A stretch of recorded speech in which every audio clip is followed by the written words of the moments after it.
అందరికీ నమస్కారం. ఇవాళ మనతో ప్రముఖ ఆధ్యాత్మికవేత్త డాక్టర్ ప్రొఫెసర్ సత్యనారాయణ మూర్తి గారు ఉన్నారు.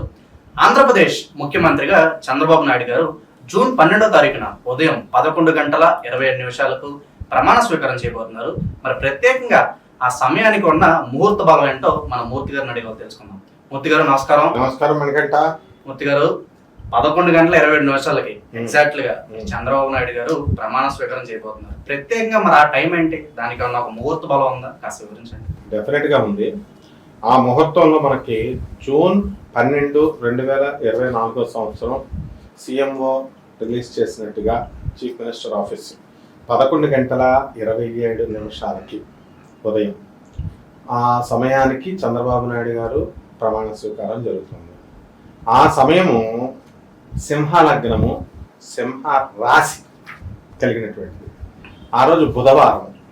ఏ పనైనా సరే తిథి వార నక్షత్రాలతో సంబంధం లేకుండా ఆ పనిని బుధవారం స్టార్ట్ చేసేయచ్చు. సౌమ్యవారము అంటాం. దీనికి అంత ప్రత్యేకత ఉంటుంది. ఉదాహరణకి ఆ రోజు తిథి షష్ఠి వచ్చింది. షష్ఠి ఏంటన్నమాట, శత్రువులపై ఆధిపత్యం. శత్రువుల్ని అందరినీ తొక్కేస్తాడు ఆ ముహూర్తంలో. చంద్రబాబు నాయుడికి ఇక 5 సంవత్సరాలు ఎదురు లేదనమాట. శత్రువులను తొక్కిపడేయడమే.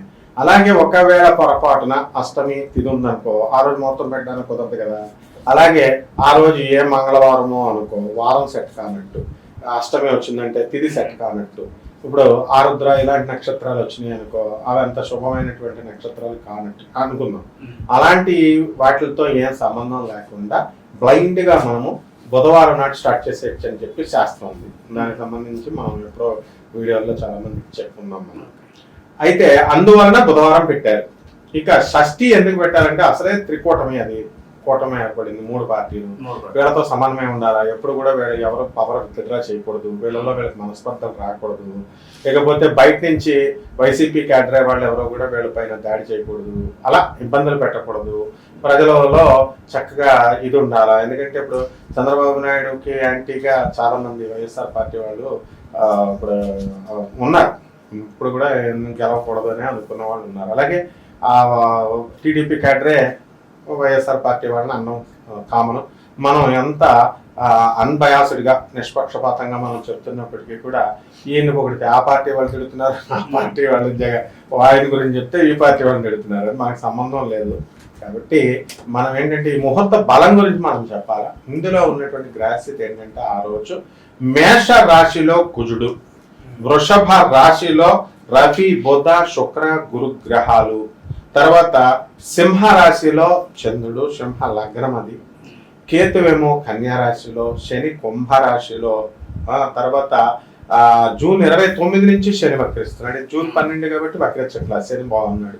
ఆ తర్వాత రాహువు మీన రాశిలో ఉన్నాడు. సో ఇక్కడ ఈ ముహూర్తానికి ఏంటంటే అష్టమంలో ఉన్నటువంటి రాహువు లేనిపోని తలపోట్లు వస్తాయి. చంద్రబాబు నాయుడు గారికి అంత ఈజీగా పాలన ఏమి ప్రజలు అనుకున్నట్టు అంత సాఫీ పాలన ఏం కాదు. ఎందుకంటే ఆయన అమరావతిని డెవలప్ చేయాలి. ఇప్పుడు అమరావతిని కట్టి చూపించాలి 5 years లో. అలాగే ఆయన పోలవరం ప్రాజెక్ట్ ని కంప్లీట్ చేయడానికి కృతనిశ్చయుడై ఉన్నాడు. ఫండ్స్ రిలీజ్ చేసి తీసుకురావాలి మోడీ గారి దగ్గర నుంచి. మోడీ గారు ఏమి ఉదార స్వభావం కాదు ఫుల్ గా ఇచ్చేయడానికి. మనకి ఏవో పోస్టులు అంటే ఇప్పుడు ఏదో అవసరం కాబట్టి ఒక 3 పోస్టులు ఇచ్చారు. తెలంగాణకు ఒక 2 ఇచ్చారనుకో తెలుగు వాళ్ళకి. మా జనరల్ గా వాళ్ళు ఎప్పుడు కూడా ఎంత ఇది ఉన్నా కూడా నార్త్ ఇండియాకే వాళ్ళు ఫేవర్ చేస్తుంది ఇప్పుడు కూడా. సెంట్రల్ గవర్నమెంట్ అది బీజేపీ అయినా కాంగ్రెస్ అయినా కూడా. కాబట్టి ఈ ముహూర్త బలంలో అందువలన అష్టమ రాహు ఉన్నాడు కాబట్టి ఎప్పటికీ సమస్య తలకొట్లు. అండ్ సప్తమంలో శని ఉన్నాడు కాబట్టి ఈ జీవిత భాగస్వాములతో అలాగే వ్యాపార భాగస్వాములతో వివాదాలు రావడం ఖాయం.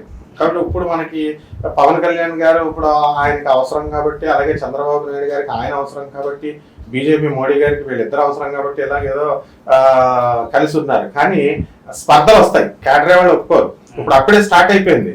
ఎక్కడ మనకి పిఠాపురంలో అపర్ణాదేవి ఆలయంలో గొట్టిప్రోలు దగ్గర ఆ ప్రతిపాడు దగ్గర ఉన్నటువంటి ఆలయంలో ఈ రోజు అపర్ణాదేవి ఆలయం ధర్మకర్త ఈ ధర్మమండలిలో మాకు స్థానం ఇవ్వాలని చెప్పేసి టీడీపీ వర్గాలు అలాగే బీజేపీ వర్గాలు అప్పుడే కొట్టుకుంటున్నారు. వాళ్ళు ఇంకా సీఎం ఇంకా మనకి 12వ తేదీన ఇంకా అవుతుంది.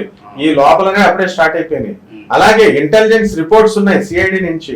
తెలుగుదేశం వాళ్ళు వెళ్ళి జోగి రమేష్ వాళ్ళ ఇంటి మీదకి వెళ్తారు అని చెప్పేసి, అలాగే నిన్న మొన్న కొడాలి నాని ఇళ్ల మీదకి వెళ్ళడం, మరి ఇదంతా కూడా గొడవలు జరుగుతున్నట్టే. మొత్తం ఫ్యూచర్ లో చీలికలు అయితే వస్తాయి అంటారా?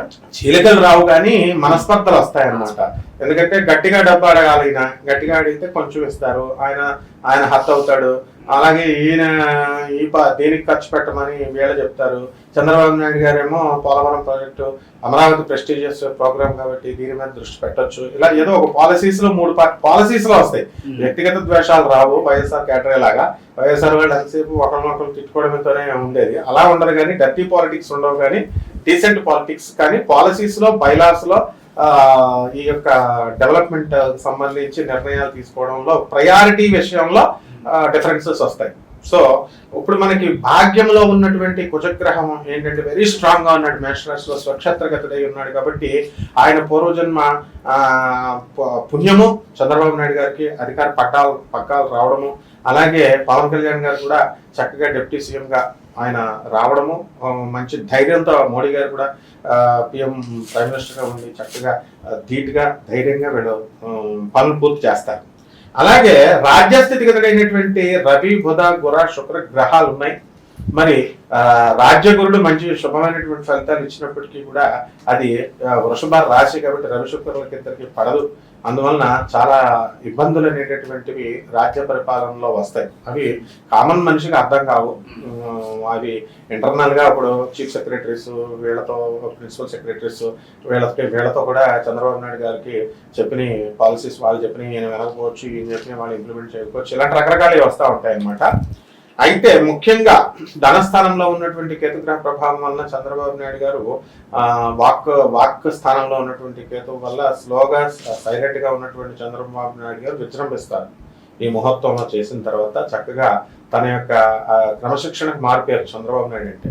అలాగే ఆయన డిసిప్లిన్ కాకుండా కార్యదీక్ష, నిద్ర లేకుండా పని చేయాలి అనేటటువంటి విజన్ ఉన్నటువంటి వాడు కాబట్టి ఖచ్చితంగా మొత్తంలో బ్రహ్మాండంగా విజయవంతమైనటువంటి కార్యక్రమాలు డెవలప్మెంట్ అని ఆంధ్ర ప్రజలు వీళ్ళకి వేశారు కదా. వైఎస్ఆర్ పార్టీకి మానేసి డబ్బులు 2,30,000 కోట్ల రూపాయలు పంచినా సరే మాకు ఆయన వద్దు, మరి వీళ్ళు కావాలా, కేవలం పంపుడు కార్యక్రమాలు కాదు, మాకు డెవలప్మెంట్ కావాలన్నారు. ఈ డెవలప్మెంట్లు ఏవైతే ప్రజలు ఆశిస్తున్నారో ఆ ప్రజలు ఆశించినటువంటి రీతిలో కనుక ఇప్పుడు చంద్రబాబు నాయుడు గారు చేయగలిగితే ఆయన జన్మ కృతకృత్యమైనట్టే. But it is not easy. ప్రజలకి ఏముంది చెప్పేస్తారు వాళ్ళు, ఓకే ఈజీ అని. వీళ్ళ జేబులో ఏమైనా ఇస్తున్నారా, తీసుకొచ్చి అక్కడ సెంట్రల్ రిలీజ్ చేయాలి. ఇవన్నీ అంత ఈజీ అయినటువంటి విషయాలు కాదు. కాబట్టి డెఫినెట్ గా అయితే ఓవరాల్ గా మాత్రం సక్సెస్ఫుల్ గా ఈ ముహూర్తంలో, ఈ లగ్నంలో, ఈ యొక్క గ్రహ సంపుట్లో బ్రహ్మాండంగా చేస్తారు. అందులో ఇప్పుడు కేతు మహాదశలో కేతువులో రాహు ఇప్పుడు చక్కగా ప్రస్తుతం ఈయన ముహూర్తం చేసేది ఎప్పటి నుంచి అంటే మనకి 12/6/2024 నుంచి 8/4/2025 వరకు కేతువులో రాహు నడుస్తుంది. ఆ తర్వాత చక్కగా శుక్ర మహాదశ ఎంటర్ అవుతున్న ఆయన పరిపాలనలో మనకి శుక్రుడు మనకి చక్కగా ఈ మంచి గుడ్ గవర్నెన్స్ ని చంద్రబాబు నాయుడు గారు అందించడానికి అవకాశాలు ఉన్నాయి. ఆయన గురుగారు గతంలో డిస్కస్ చేసాం, పవన్ కళ్యాణ్ గారు భారీగా మెజార్టీలో గెలుస్తారని చెప్పారు, అలాగే డిప్యూటీ సీఎం కూడా అవుతామని మీరు చెప్పడం జరిగింది. మరి ఎగ్జాక్ట్ గా అదే నిజం అవుతుంది. మరి మీరు ఎలా ఫీల్ అవుతున్నారు? నేను చాలా ఆనందంగా ఫీల్ అవుతున్నాను. నేను ఆ రోజు చెప్తుంటే మనకంటే నువ్వే చెప్పావు, ఎవరిని పిఠాపురంలో మా అక్క వంగాగీత పోరాడుతుంది అంటే ఎవరు గెలుస్తారు నాయన నేను సరదాగా నేను అడిగితే కాన్ఫిడెంట్ గా నువ్వు చెప్పావు, ఏమని పవన్ కళ్యాణ్ గెలుస్తారు సార్ అని. అలాగే చక్కగా పవన్ కళ్యాణ్ గారు భారీ మెజార్టీతో గెలవడం కాకుండా మొత్తం 21-27 సీట్లు తెచ్చడం జరిగింది. అలాగే అసలు డిప్యూటీ సీఎం అనేటటువంటి పోస్ట్ చంద్రబాబు నాయుడు గారికి ఇవ్వడానికి అసలు ఆలోచన రావడానికి కారణం మన లింగారెడ్డి గారు. ఎలా అంటే చక్కగా ఆయన మామూలుగా డిప్యూటీ సీఎం పోస్ట్ ఏమండి డిప్యూటీ సీఎం ఇస్తారండి అని సరదాగా మనం అంతా అనుకున్నప్పుడు ఆ యోగాలను పరిశీలించిన తర్వాతే, ఏదో వేగ్గా చెప్పడం కాదు. అప్పుడు సార్ అంటుంటే, సార్ అసలు చంద్రబాబు నాయుడు గారికి ఐడియా ఇచ్చింది మనమే అవుతామేమో అని నేను నవ్వాను కూడా, కానీ వాస్తవం అదే అయ్యింది. సో డిప్యూటీ ప్రభుత్వంలో ఉండి లేకుండా కూడా చేసుకోవచ్చు చక్కగా. ఏదోలాగా మన పవన్ కళ్యాణ్ గారికి డిప్యూటీ సీఎం పోస్ట్ తీసుకున్నారు. అద్భుతంగా వేరే పరిపాలన ఉంటుంది, బాగా చేస్తారు. ధన్యవాదాలు.